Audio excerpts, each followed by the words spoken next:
उप मुख्यमंत्री डॉक्टर प्रेमचंद बेरवा आज एक दिवसीय दौरे पर भलवाड़ा पहुंचे। डिप्टी सीएम बेरवा का सर्किट हाउस में भाजपा कार्यकर्ताओं सहित गणमान्य नागरिकों ने भव्य स्वागत किया। इसके बाद बेरवा ने कलेक्ट्रेट सभागृह में अतिवृष्टि से संबंधित मुद्दों पर जिला स्तरीय अधिकारियों की बैठक भी ली। बैठक में पुलिस अधीक्षक धर्मेंद्र सिंह, मांडलगढ़ विधायक गोपाल लाल खंडेलवाल, भाजपा जिलाध्यक्ष प्रशांत मेवाड़ा, अतिरिक्त कलेक्टर प्रशासन ओम प्रकाश मेहरा, एडीएम सिटी प्रतिभा देवटिया, नगर विकास न्याय सचिव ललित गोयल और उपखंड अधिकारी अक्षत सिंह सहित समस्त विभागों के जिला स्तरीय अधिकारी उपस्थित रहे। सर्किट हाउस में डिप्टी सीएम डॉक्टर प्रेमचंद बेरवा ने पत्रकारों से वार्ता करते हुए कहा कि इस बार इंद्र भगवान की मेहरबानी से प्रदेश के पूरे जिलों में अच्छी बरसात हुई, लेकिन कई जगहों पर अतिवृष्टि से किसानों की फसलों को भी नुकसान हुआ। इसके साथ ही जनहानि, पशुधन नुकसान और कई मकान भी धराशायी हुए। इसको ध्यान में रखते हुए मुख्यमंत्री भजनलाल शर्मा ने विधानसभा सेशन के बीच सभी प्रभारी मंत्रियों को अपने अपने जिलों में भेजकर और नुकसान की पूरी रिपोर्ट तैयार करवा रहे, जिससे कि किसी को नुकसान और हानि हुई हो उनको नियमानुसार मुआवजा प्रदान किया जा सके।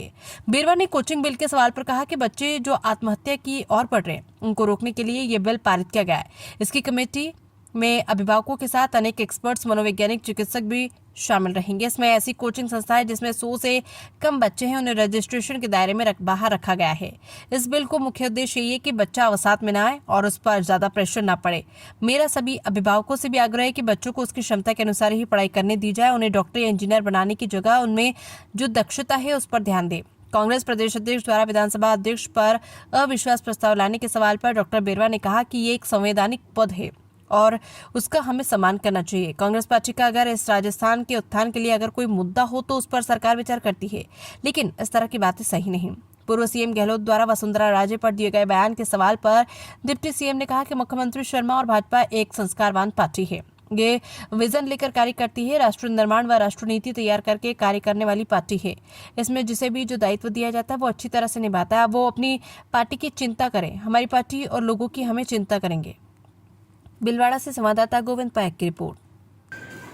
पहले तो इंद्र भगवान की मेहरबानी जो हुई है, अब की बार राजस्थान के पूरे जिलों में अच्छी बरसात हुई है, लेकिन अच्छी बरसात के साथ साथ कुछ जगह पे ज़्यादा अतिवृष्टि से किसानों की फसलों को भी नुकसान हुआ है, कहीं कहीं पशुओं का भी नुकसान हुआ है और कहीं कहीं जनहानि भी हुई है और हमारे कई कई मकान भी गिरे हैं, कई तालाब टूटना, इस तरह की खबरें पूरे राजस्थान में से आई है।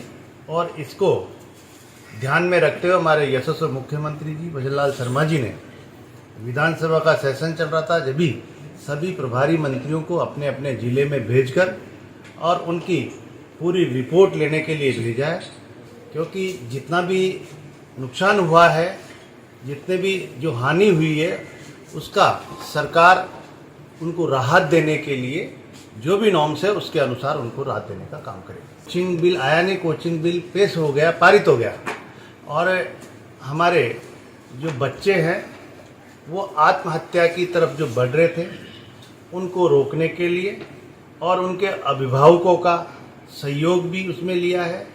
अनेक एक्सपर्ट्स भी उसमें रहेंगे, मनोवैज्ञानिक चिकित्सक भी उसमें रहेंगे, अनेक प्रकार के इस तरह के लोग उसमें रखे गए हैं कमेटी में, ताकि उनकी निगरानी रहे और जो भी कोचिंग संस्थाएं चलेगी उनका रजिस्ट्रेशन भी अनिवार्य होगा।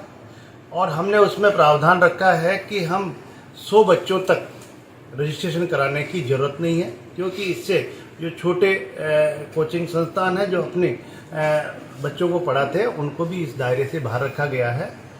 मैं मानता हूं कि ये कोचिंग बिल को अनेक इंस्ट्रक्शन दिए गए इसमें, ताकि कोचिंग संस्था को अनिवार्य रूप से पेरेंट्स की मीटिंग भी करें, वो आपस में महीने में एक दो और 24 घंटे ऑनलाइन कोई शिकायत भी कर सके। और तमाम उस बिल में हमने वो प्रावधान किया है जिससे हम बच्चा अवसाद में नहीं आए, उस पर ज़्यादा प्रेशर नहीं पड़े। और मैं सभी से आग्रह करना चाहूँगा, अभिभावकों से भी, कि बच्चे को इतना प्रेशराइज नहीं करें, क्योंकि जितनी क्षमता है उस क्षमता के अनुसार ही, क्योंकि हर माँ बाप डॉक्टर या इंजीनियर बनाना चाहता है, लेकिन उसमें और भी दक्षताएं कई होती है, उसकी ओर भी उन्हें अग्रसर करें, स्किल की तरफ करें। तो यही मैं कहना चाहूँगा कि जो कोचिंग बिल आया है इसमें हाई कोर्ट का भी, सुप्रीम कोर्ट का, हाई कोर्ट का भी हमारे को निर्देश है कि हम सब ये जो बच्चे अवसाद में आके जो आत्महत्याएं करते हैं तो उनका हम कहीं न कहीं समाधान करें। इसके तहत ही हमारे यशस्वी मुख्यमंत्री भजन लाल शर्मा जी के निर्देशन पे ये कोचिंग में लाया गया। अभी भी मुख्यमंत्री जी और भारतीय जनता पार्टी एक संस्कारवान पार्टी है और एक विजन लेके काम करती है और राष्ट्र निर्माण के लिए राष्ट्रीय नीति तैयार करके काम करने वाली पार्टी है। इसमें जिस भी व्यक्ति को दायित्व दिया जाता है वो दायित्व अच्छी तरह से निभाता है। अब वो अपनी पार्टी की चिंता करे, हमारी पार्टी और हमारे लोगों की चिंता हम करें। ठीक है सर, उस पद का हमें सम्मान करना चाहिए।